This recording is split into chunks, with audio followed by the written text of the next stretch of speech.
Well, this morning I am so pleased to introduce our speaker. We are pleased to welcome Reverend Dr. Raymont Anderson back to CSL Midtown. He has spoken for us numerous times, but today we are so pleased that the planets have aligned and that he's here in person. It all worked out. Here he is. Yeah. Hey. He has traveled to us from Delaware. He is many things. He's an educator, a visual artist, a performer, a sign language interpreter, an author, and so much more. He is an ordained Centers for Spiritual Living minister and serves as the founding minister and the spiritual director of the Center for Spiritually Integrated Arts, which is a center for spiritual living, teaching center. Please join me in welcoming back to our center, Dr. Raymont Anderson. All right, here we go.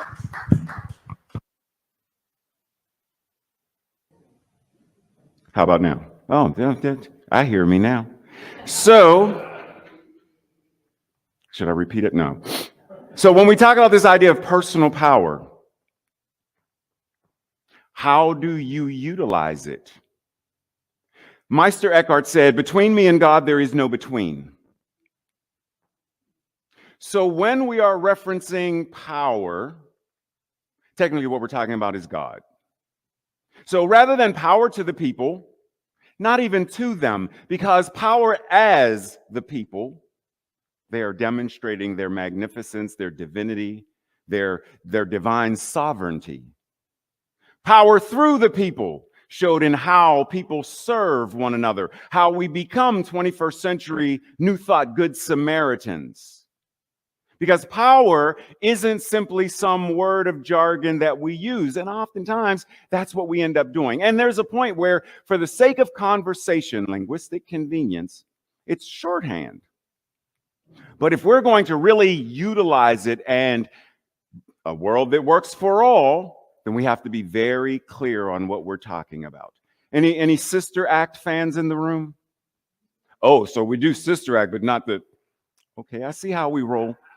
So Sister Act, several different characters. Do you recall, let's start with Sister Mary Robert. Remember who that is? It's the quiet, shy one.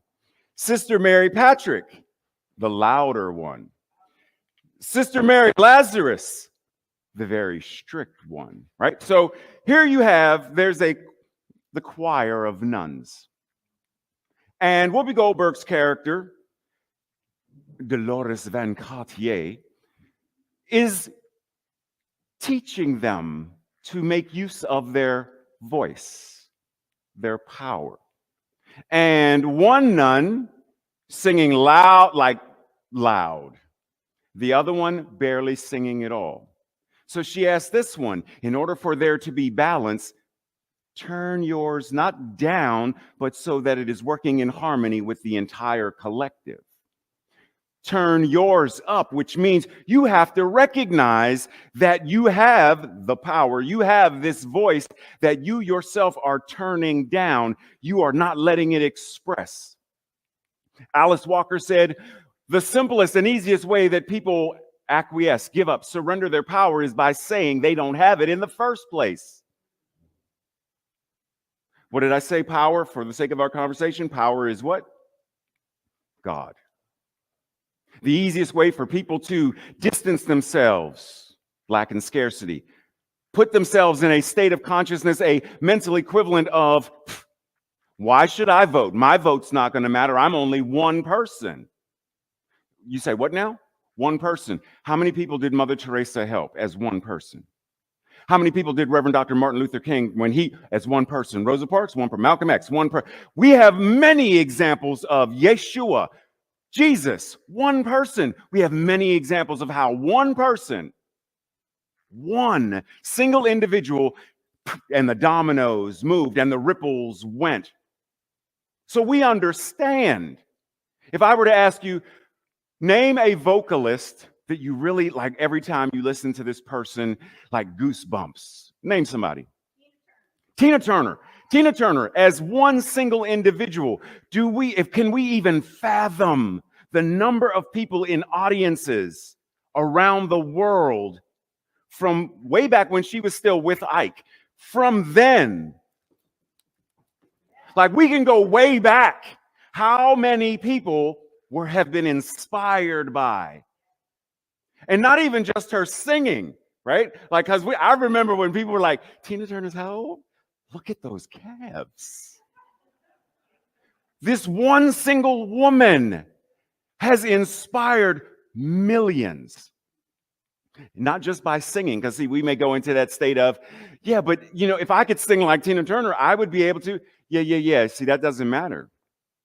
George Lucas, one filmmaker. And now, where we are with film and television now, almost everything that comes through Hollywood has his thumbprint on it, because almost everything comes through industrial lights and magic in some way, shape, or form. Some technology, something. Walt Disney around the world. We have many examples of how a single person can move and shift consciousness. Let's go back to Dolores Van Cartier.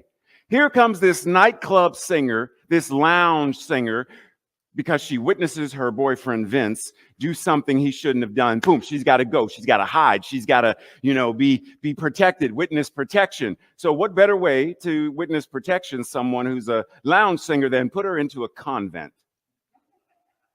And there's where she has no business being here, and there's that whole thing. But she finds her space.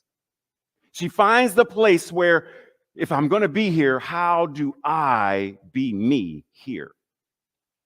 She starts to impact the nuns. Remember that one night she snuck out to go to the club, to the bar, the biker bar across the way, and the two nuns followed her. And they get in there, and she's like, what are y'all doing here? We thought you came here to feed the people, to tend to the souls of the people. And so we followed you. She wanted to get away and go get a drink and whatever, listen to the jukebox. But they were so inspired by her that they believed she was going to, which in fact is what she ended up doing. Just not the way that was the traditional idea of. See, when we step into our personal power, it is recognizing between me and God, there is no between. And as Dr. Holmes said, whatever is true about God is true about you. Never forget that. And that the only God we would truly know and understand, etc., is the one that we embody.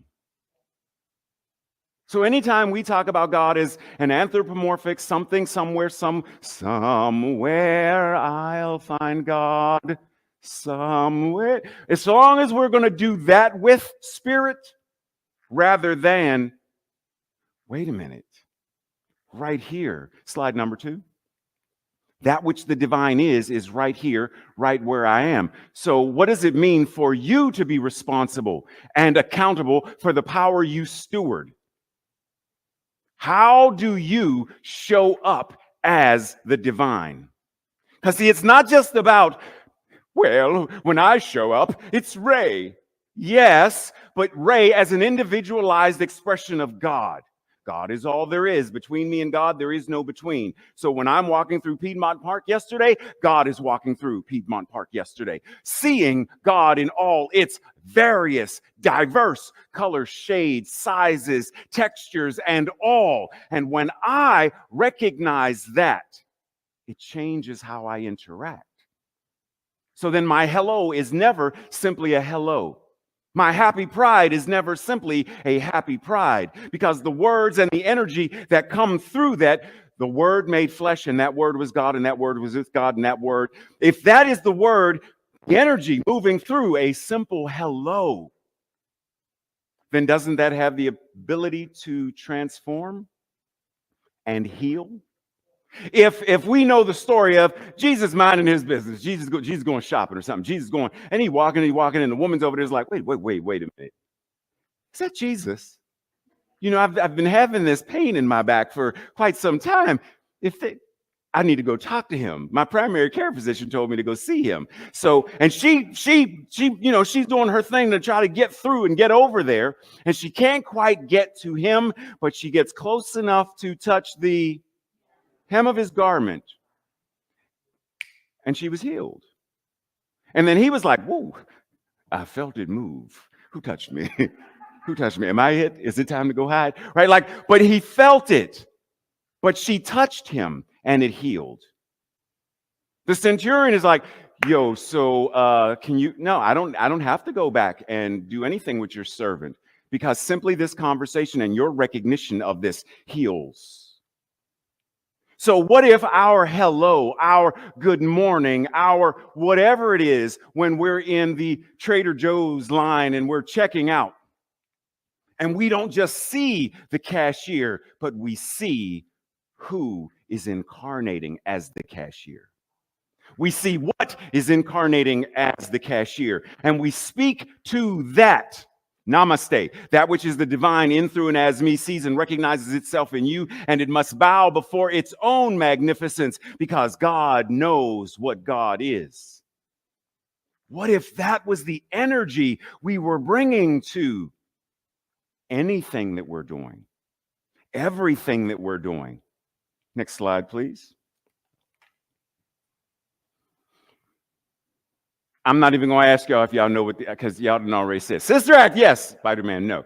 There's a scene in one of the Spider-Man films where Spider-Man, Tobey Maguire, is like, I'm done. I'm done being Spider-Man. He takes off his garment and throws it away. Throwing it away, does that make him any less Spider-Man? No. It simply means he is no longer wearing that garment. There are so many ways that we live, move, and have our beingness where we think that by throwing, by abdicating, by whatever away, that we are no longer showing up as the divine. We can't not be it. No matter how dim we try to turn our light, this little light of mine, there is nothing small about the light of God. So let's not even say this little light of mine. I understand linguistic convenience. Yes. We sing the song. Yes. And that's fine. But what about if, as I'm singing the song, I am recognizing and saying, this great light of mine, I must let it shine. This great light of mine, I must let it shine. What if that is the awareness that we are anchored in as we are moving through life? What does that now change in how we, a world that works for all? So when we take power off as a jargon term, we can say things like, me standing in my power means I recognize and acknowledge my divinity. It means I recognize and acknowledge that that which love is, loves me, loves as me, loves through me, and therefore it must be expressed towards you. Even when there is animosity, I don't have to give venom for venom, because I understand what I am.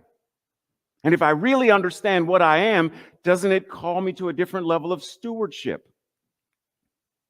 If Maya and I get into an argument, for whatever reason, you ate that last slice of pizza that was mine. We get into an argument, and I'm saying, but I understand this teaching. I know what it means. I know that prayer isn't simply something I do, but prayer is what I am. What are we arguing about? Something about my human feelings felt slighted, insulted, something. Do I not want to then say, well, let me address what is going on in me, so that the next time we stand face to face, the me that she sees, the me that is communicating, is not the same me that she argued with her last time. That's stewarding my power. And it's giving her the space to steward her power differently. Because if I show up differently, she may as well. And in that space, there is now the catalytic possibility of transformation, change, healing. And now we talk about peace on earth, goodwill towards all. It's not going to happen if it's not here and here and here. So when we say power, let's be clear. When we say abundance, let's be clear, because you can have an abundance of bills that you don't want. You can have an abundance of aches and pains. My ankle bone's connected to my shin bone, and both of them hurt. Ow. Right? Like, we can have an abundance of things we don't want. So when we acknowledge, declare, affirm, whatever it is, what shifts and changes when we say, right here and right now, what I'm acknowledging is that health and well-being, my wholeness, my perfection, and my completeness are the divine expression of what God is as me. And that abundance overflows to such a degree that I drink from my saucer because my cup runneth over. That degree of clarity changes. Because now when Dr. Bob says, Ray, what do you want prayer regarding? And I am very clear. He's like, oh, got it. Versus if I leave it vague and I'm looking for love. Well, you've been looking for love in all the wrong places. When you say you're looking for love, what do you mean? Because I can take you down and get you a new pet, and the dog will love you unconditionally, which is why dog spelled one way is God spelled the other. Love unconditionally. Is that what you want? Well, no. What I want is romance. Then why didn't you say that in the first place? Clarity. That is how we fine-tune our power. Because what did Faith sing? The power of 1,000 suns. But the moment we get that magnifying glass and it fine-tunes it into that laser, ooh, the amazing things that it can do. That welding, woof, that laser. Are we living, moving, and having our beingness with that level of fine-tuned precision? In general, no. And that's fine. Because there are days when, and the thing is, oftentimes we will say things like, we forget our divinity. We forget. No, we don't. We don't. Just like right now, if I were to ask you, in your kitchen, do you have a refrigerator? Yes. Is it right here with you? No. But once you go back to your house or your apartment, you have access to it. You know it's there. That which God is right where you are. And even when in the forefront of your mind right now, you are wanting to give that person who had just cut you off on 85, you want to give them that magic finger right here and right now, you are forgetting, you are not acknowledging, you are not standing in your divine power. You are standing in the power of the collective consciousness that says, this is how I treat people who do not use their turn signals. Ha! And there's the magic Harry Potter finger. Right? In that moment, it's not where you are, but 3 miles down the road, you get a chance to breathe. You get a chance to anchor back in. I'm like, oh, wow, I really shouldn't have. Breathe and come back to that space of, I know. I allowed, for whatever reason, I allowed that to get to me, and I responded and reacted from a place of whatever, ego, fear, could be any number of things, and breathe and choose. Now, what do I want to do? Now, what do I want to feel? Now, embodying it to the degree that says, when next, because I know it's going to happen. Sooner or later, somebody going to drive in front of us, and they ain't going to use their turn signal. They swerving across the line. Thank you, Atlanta traffic. Like, I know it's going to happen. So if you know it's going to happen, are you already tapping into your divine power to such a degree that you're already prepared for in advance? It's like spiritual first aid. Are you already skilled in CPR?